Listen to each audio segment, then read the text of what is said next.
Hello everybody, John Fenn here, supernaturalhousechurch.org, and once again talking about the discipleship process, walking with the Lord. Today asking the question, should Christians celebrate Christmas? These are issues that Barbara and I dealt with when our boys were younger, knowing that the Christmas tree comes from Germanic, pagan roots. The whole idea of celebrating Jesus' birthday on December 25th was in place to combat the Roman celebration of Saturnalia, which happened the 17th through the 23rd of December, and celebrated Saturn and celebrated the shortest day of the year, the 21st, and then the sun returning on the 22nd, the 23rd. And so December 25th was picked as the date to celebrate Jesus' birthday. And so many Christians growing up, certainly we did with our three kids, question about, okay, what do we tell them about Santa Claus, the Christmas tree, the whole bit, and yet they're kids and they want presents and all that. So what I want to share with you are just some ideas, some two basic logic points in there upon which your faith can really rest and build upon, and also to point out some of the hypocrisy of errors in thinking. And the net result is, the end from the beginning. The net result is what you do unto the Lord. Whether you celebrate it, you do so unto the Lord. Whether you choose not to, you do so unto the Lord. So that's the end, but let's start at the beginning here. And two main arguments that we dealt with, one main one that we dealt with when our kids were younger, is that of that pagan roots, that it's a pagan holiday. And the Christmas tree is pagan, the whole nine yards. It's all based on a pagan holiday. And so you look at that and you think, okay, the logic then is I can't celebrate the birth of the Lord because there are pagan roots associated with that time. Well, let me ask a question. Do you celebrate birthdays?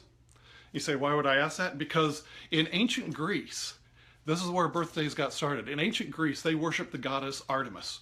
Now, the Romans knew her or used the name Diana, and Diana is actually seen in Acts chapter 19, where the mob is shouting, "Great is Diana of the Ephesians." But in ancient Greece, she was Artemis, and she was the goddess of the moon. She was the moon goddess. And so the ancient Greeks would celebrate their birthdays by baking a round cake. And then, because the roundness is the symbol of the moon. And then they would put candles on that cake to simulate the moon glow. And then the person whose birthday it was would say a prayer to Artemis and then blow out the candles, and the smoke would then carry their prayers up to Artemis in the moon. And then they would give gifts and send gifts to Artemis to kind of seal the deal. So you didn't know that about that 8-inch round, double rich chocolate Mongo Bongo birthday cake, did you? You probably won't look at birthdays the same way again. Oh no, you've ruined birthdays for me. You told me the pagan roots. But you know what? The same principle is there with Christmas in the pagan roots of Saturnalia and the Christmas tree and the whole nine yards. Now, do you think the Lord knows that you're not worshiping Artemis when you bake that round, double layer, extra rich, Mongo Bongo chocolate birthday cake? Of course the Lord knows that. But you have to be consistent. If you're going to say, I can't celebrate Christmas because it's of the pagan roots, then to be consistent in your faith, you can't celebrate birthdays because of the pagan roots. And of course, we could go on about Resurrection Day, Easter. We could go on about Valentine's Day. Valentine's Day, Lupercalia, was an ancient Roman festival where February 14th, they believed that was the first day of the planting season where they would plant seed. And the young women in the village, their names were written on paper and put into a jar. And then the young men of the village would draw the girls' names out and they'd go off and have sex with them. Of course, the custom back then was to whip the women first, because whipping them they thought that it was going to enhance their fertility. And so Valentine's Day, I'm telling you folks, when I'm giving my card and a dozen roses to my wife on Valentine's Day, I am not thinking about the ancient festival. So now that I've ruined Valentine's Day for you and birthdays and everything else, just look at the logic of it. That if you don't celebrate Christmas because of the pagan roots, then you have to be consistent in your faith all across, or else you become a hypocrite.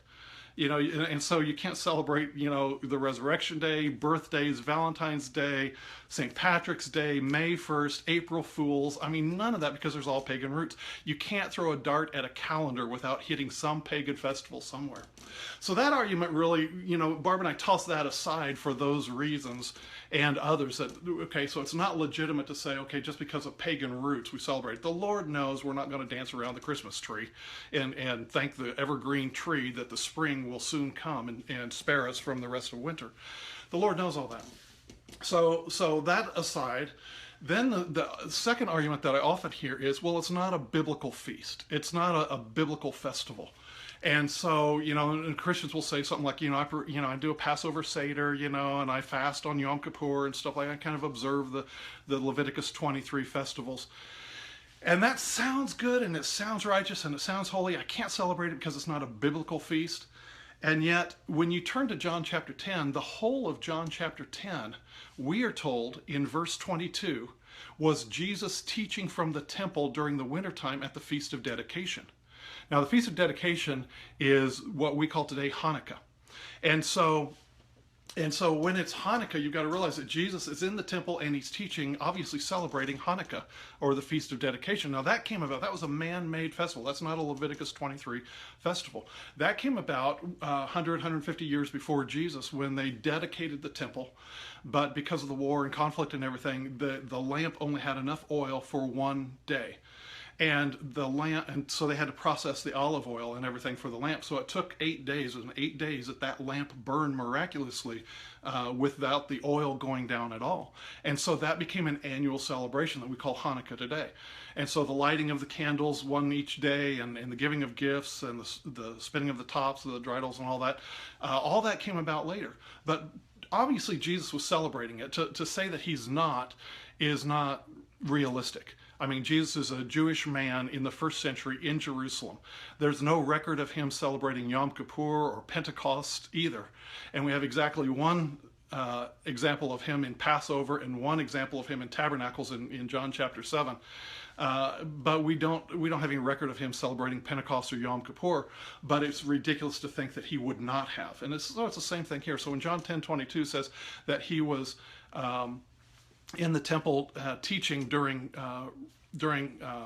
Hanukkah, it's reasonable to assume that Jesus is celebrating that. So there you have Christians who say, I can't celebrate Christmas because it's not a biblical festival, and yet our Lord had no problem celebrating a non-biblical festival.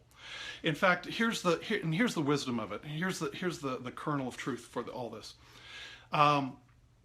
That Saturnalia was going on all over Jerusalem at the same time Hanukkah was going on.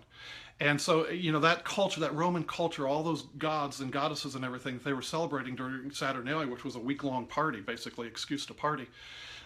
Jesus and the rest of the Jewish people found the Lord in the midst of, and miracles in the midst of, all the crass commercialism and the party spirit and everything else. They were able to find the Lord. So that's really the lesson for us today. You see, Paul dealt with this in 1 Corinthians chapter 8, and also 1 Corinthians chapter 10, starting with verse 25, on through the rest of the chapter, and Romans chapter 14 as well. Similar issues.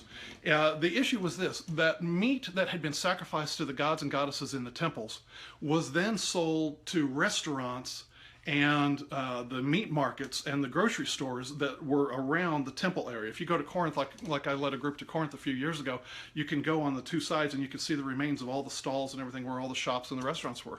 So let's say a calf or a goat was sacrificed to one of the gods or goddesses, then sold to the restaurateur. And Paul was having issues both in Rome and Corinth where the Christians were sitting down, and some of them were saying, I can't eat this meat, it's been sacrificed to a god. And other Christians were saying, hey, it doesn't matter, Christ is in me, food doesn't make me any better to God or not to God, pass the steak sauce, please. And so what Paul said, and the same thing with the Romans, by the time the Romans got a hold of it, they were debating, and in Romans 14, some were saying that, hey, I just can't eat any meat because it's all been dedicated to a god, so I'm going to be a vegetarian. And others were saying the same thing with wine being dedicated to Bacchus, so, I can't drink wine. And others were saying, oh, we've got to pick one day, and one day is holier than another, and that's the day we're supposed to worship on. And Paul said this, he said, you know what? He said, a God is nothing in this world, but not everybody knows that and feels like that, and so you have to go by your conscience in these matters. And he said, Christ is in you and you serve the Lord. You're going to serve the Lord and stand before him one day to yourself. So whether you eat or not eat, you do so unto the Lord. So let's not judge one another. You just be sensitive to one another's beliefs in that. So that's the wisdom of it, that each of us has to make up our own mind, and what we do unto the Lord. Whether that be telling folks about your kids about Santa Claus, or whether that be having a Christmas tree or not, whatever it is, find the peace in there. Be like Jesus and the Jews in the first century in Jerusalem, surrounded by Romans and all the paganness and everything else. They were still able to find the miracle of the season, even though in the midst of it they were surrounded by a bunch of ungodliness. And that's the lesson today. And if our brothers or sisters, choose not to, then that's up to them. They just have to walk in love and be sensitive to others, and not lord it over, or not think that they've got some higher knowledge or something, or that God's offended. Because you know what? He knows when you're fixing little Timmy's birthday cake and you're not celebrating it on Thursday when little Timmy's birthday was, but on Saturday to make it convenient. He knows he wasn't born on December 25th, but he doesn't care. The fact is you're celebrating him. If you rearrange the celebration of Timmy's birthday from a Thursday to a Saturday, why can't you rearrange the Lord's birthday and celebrate him no matter what day it's picked? It's chosen. But know this, the Lord knows there's not really an Easter bunny. And he knows that you're celebrating the resurrection of the Lord. So do so unto the Lord. Find the miracle in the midst of the season, and be at peace between you and the Lord. For that's who we stand before. We stand before the Lord. All right. God bless. Talk to you later. Bye-bye. Next week.